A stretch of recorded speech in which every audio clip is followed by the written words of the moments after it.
Good evening, everyone. I'm Doug Burson, and the PPP loan application just came out, and there's some really good things in it. So tonight we're going to go through 10 things that really jumped off the page at me, and I want to share those with you so that you'll have a better understanding of what's to come. Now, right away, I want to just say up front, this is as of today. Things are still changing, and even though we have an application here to actually apply to get the loan forgiven, I still think there's going to be more changes coming, and there's still rumors. So just because I say it tonight, things are still fluid, and you're going to have to keep paying attention. If you found value in what we're doing, go ahead and check the link down below because we're going to keep you up to date and as soon as more things come out. But let's get right into it because you don't want to hear all that. So the first thing that stood out to me is right at the top of the application instructions. And right at the top of the application, it says expiration date October 31. Now, to me, that probably means that the deadline to get the application submitted for forgiveness is October 31st. We'll have to wait and see if there's any further guidance on that. But that tells me once your 8-week period is up, we have until October 31st to get this application submitted in order to get forgiveness. So most of us aren't going to take that long, but at least we have an idea of what they're expecting. Now the second thing, it didn't really jump off the page at me as much as just confirm what we've been saying all along. The 8-week period starts on the day you receive the money. So the day the money went into your bank account, that's when your 8-week period began, and they're calling it the covered period. And that's important to do.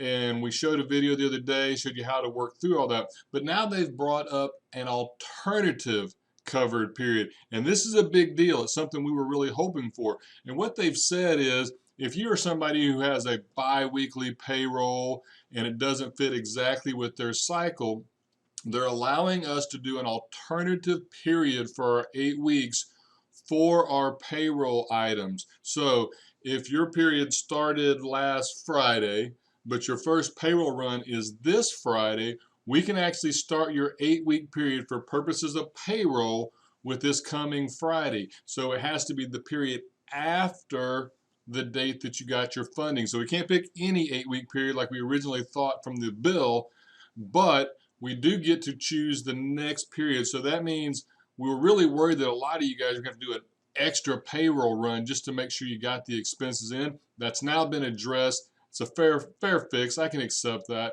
So now we can deal with that. So a lot of you had questions on that. We've been through this a lot of times, and thankfully now we have some good guidance. So that's a big deal and one that I was really happy to see. Now the next one on the list was something that we got a lot of questions on the last few weeks where people were really getting concerned. They said, Doug, when this all happened, I applied and I did it under good faith, and I still feel like I need the money, but with what they're saying about certifying that there was economic uncertainty, and you remember all the language, they were really worried about it, and it was causing them a lot of stress. Well, last week the IRS finally said, or the Treasury said, if your loan was under $2 million, which almost everybody's was, at least for the clients we're working with, if it was less than $2 million, you have automatically don't have to worry about that now. You're okay, so don't worry about it. If you applied for it and it didn't turn out to be as bad as you thought it was going to be, it's okay. Now we're not talking about fraud, but if you did everything in good faith, if it's under 2 million, you're okay. Don't worry about it. So that's a big deal, and that's going to help a lot of you sleep better at night. Now the next thing that jumped out at me, and it's really my interpretation, and we don't know 100% for sure on this, but it's kind of what I felt all along, is when you look at the application, the instructions, it says for lines 2 and 4, you are not required to report payments that you do not want to include in the forgiveness amount. And then when you flip over to the actual application, it shows there's a line for the idle advance amount, but it's not down below where we're doing the calculation. So to me, that still says that if we use the proceeds from the idle loan, or the idle grant, I mean, for the rent, for the utilities, and then we use the PPP for our payroll costs, if it was able to split up that way, then we're going to be okay, and the grant is not going to cause us to have to pay the PPP back for that portion. Now we just have to wait and see if that stays that way, because even though they've got this application out, as we've seen all through this, You wake up tomorrow and everything we said today just changed again. But it looks to me like that's gonna actually work just by the way this application is put together and by the fact that it said we don't have to do that right here. So that's my interpretation. We'll have to wait and see if that holds. Now, another common question we got was on the non-payroll costs and what's that constituted from. Well, we know that was our mortgage interest, that was our utilities, and that was our rent. But a lot of people have wanted to know, what are utilities? Well, it says right in the application now, and I'm just going to read it straight from it. Covered utility payments are electricity, gas, water, transportation related to the utilities, telephone, or internet access. So telephone, internet access, it doesn't say trash, but I think that's going to be a part of it. I think water is going to be a part of it. It's still a little loose in there, but we did have them actually say telephone and internet. So I think that's good. We'll be able to use that.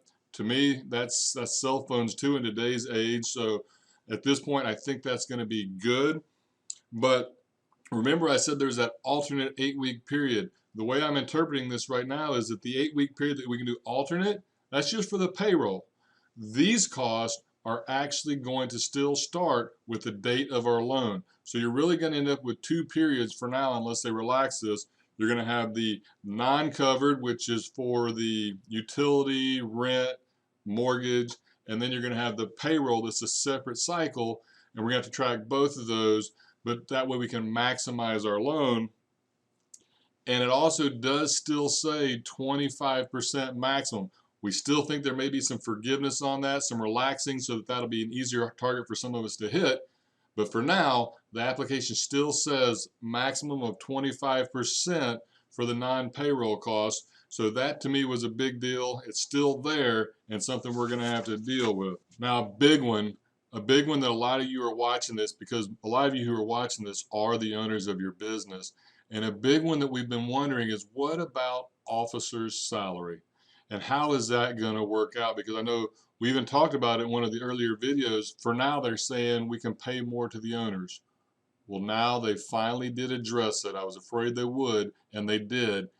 Your salary as an owner of the company is now limited to 8/52 of whatever your wages were in 2019. So basically, whatever you made last year, divide that by 52, multiply that times 8, and that's the maximum you can make, or 100,000, which is the 15,385 that we've talked about a lot. Whichever one of those is lower.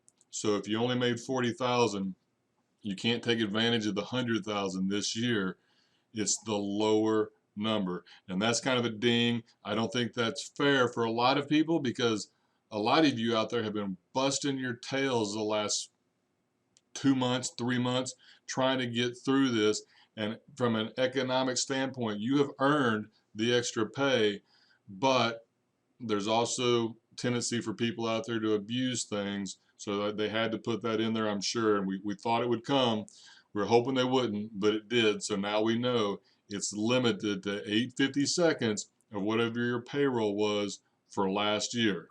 And that brings me down to my last set of points. And these points are based on the full-time equivalents. So for one, we've talked about the full-time equivalent, but it hadn't been defined. And so I'm going to read you how they've done it. A full-time equivalent is, you take the average number of hours per week, divide by 40 to the nearest tenth, with a maximum number for each employee of 1. And so that can be done. But then they've got this other one, and they're calling it the simplified method. And that's why I wanted to talk about this, because this is a different way of looking at it. And essentially, if you work 40 hours or more, that employee counts as 1. If you work less than 40 hours, it's a half. And so for a lot of you, that's going to make life a whole lot easier than trying to add up all those hours and do all that math. It's 40 is 1, less than 40 is a half. And for some of you, that may be an advantage too. You can't mix and match, but you can choose which way to go. And so that's going to make it a lot simpler. So if you have a person that works 10 hours and another person that works 10 hours, that equals 1. And if they replace somebody who was working 40, you've still got a full-time equivalent. Now that's extreme, and that's probably not really going to happen for many people, but you can see where that could make this a lot easier for you to not have to worry about that full-time equivalence. So that was a big one, and I really wanted you guys to know about that one. Now the next one is this thing, a full-time equivalent reduction exception. So what am I talking about here? You know, they like to try to make things complicated. What we're talking about is, let's say you have employees who essentially have refused to come back to work. You wanted to bring them back. You tried to hire them to come back, and they won't come back. And so because of that, you're having a full-time equivalent problem, which is going to cause you to have to pay some of this loan back when it wasn't your fault. You wanted to pay them. Well, they have said if you have made a good faith effort, then that person will not count against you. And if that's your scenario, I recommend that you look at some of these things, dig into that a little deeper, but you have to have made a good faith effort. I don't think that means, hey, Joe, come back to work. Joe says, nah. You say, okay, sweet, he's off the hook. I think you're going to have to actually do a little more than that. I think you're probably going to have to contact unemployment, file something and say, no, I want to contest that. I offered him a job. He didn't come back to work. I think there's going to be things like that that you're going to have done in order to have done a good faith effort. But that could be a big deal for some of you. I don't know how many calls I've got where people have called and said, Doug, my employees just don't want to come back to work. They're making more on unemployment. And I understand it. I get it. But if you're going to have them removed from your calculation, you're going to have to have followed through and done a good faith effort. And then the last thing on my list is the full-time equivalent reduction safe harbor. Now that's a lot of stinking words, but it's a big one, because what if you laid people off, and the dates here, I want to read this straight from it so I get it right, for the period beginning February 15th of 2020 and ending April 26th, 2020. So if you had to lay people off during that time frame, you have all the way until June 30th to get your FTE back up to the right number and not get dinged for not having enough employees. So you could have gone the last month and a half, had everybody laid off, and hire them back now, or hire them back by June 30th, hire them back, and you will have met the FTE. Now, if you hire them back on June 30th, it's probably going to be a challenge to have met the payroll portion of it. So it's not a standalone thing. But a lot of you have done what you needed to, and through hazard pay and other things, you've made enough up in the payroll, but you just haven't been able to meet your FTE.